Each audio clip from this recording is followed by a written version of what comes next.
First, preheat your oven to 350 degrees Fahrenheit. Grease and flour a 9 by 13-inch baking dish. In a medium bowl, whisk together 1 cup of all-purpose flour, 1½ teaspoons of baking powder, and 1/4 teaspoon of salt. In a large bowl, beat 5 large egg yolks with 3/4 cup of granulated sugar on high speed until the mixture is pale yellow. Stir in 1/3 cup of whole milk and 1 teaspoon of vanilla extract. Gently fold in the flour mixture until just combined. In a separate large bowl, beat 5 large egg whites on high speed until soft peaks form. Gradually add 1/4 cup of granulated sugar and continue beating until stiff peaks form. Gently fold the egg whites into the yolk mixture until just combined, being careful not to deflate the batter. Pour the batter into the prepared baking dish and smooth the top.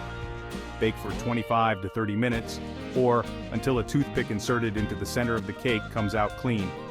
Allow the cake to cool in the pan for about 30 minutes.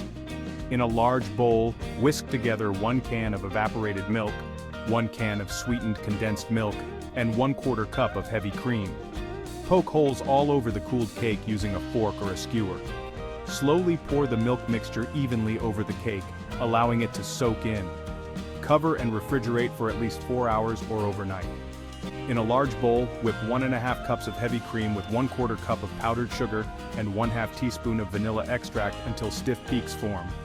Spread the whipped cream evenly over the soaked cake.